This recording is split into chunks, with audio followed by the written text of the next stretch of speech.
خاتون وہاں بیٹھی تھی جنہوں نے حضرت عزیر کو دیکھا تھا.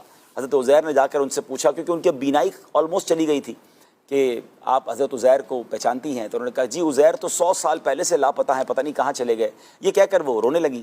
حضرت عزیر علیہ السلام نے کہا کہ میں ہی عزیر ہوں. تو انہوں نے کہا کہ بیٹا یہ کیسے ہو سکتا ہے؟ بہرحال اگر تم عزیر ہو تو عزیر کی ہر دعا قبول ہوتی تھی، تم دعا کرو میری بینائی آ جائے. تو حضرت عزیر نے دعا کی، اللہ اکبر. تو ایسا ہی ہوا، اور جب دعا کی تو بینائی بھی آنکھوں کی آ گئی، فالج بھی ٹھیک ہو گیا. تو اب جب اس عورت نے حضرت عزیر کو دیکھا تو کہا میں اللہ کی قسم کھا کر کہتی ہوں، گواہی دیتی ہوں کہ یہی حضرت عزیر ہیں.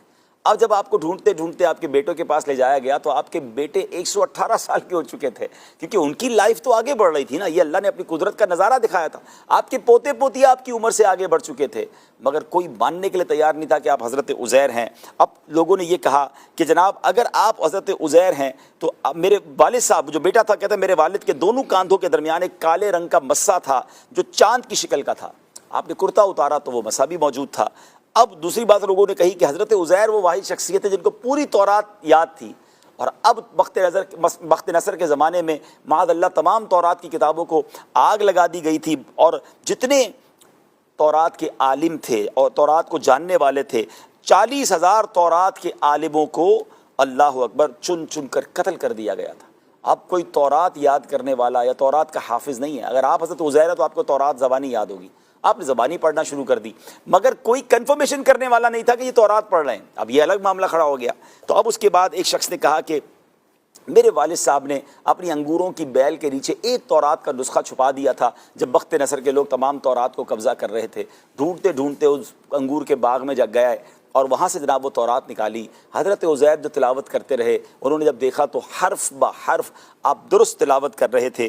اللہ اکبر. اور جناب یہ حیرت انگیز ماجرا اس قوم نے دیکھا. آپ نے دیکھا ایک کہانی کے پیچھے، ایک واقعے کے پیچھے ایک دوسرا کیسا کمال کا واقعہ نکلا. مگر ناظرین اس کہانی نے ایک اور رنگ لیا، اس واقعے نے ایک اور رنگ لیا جو اب دردناک پہلو ہوا.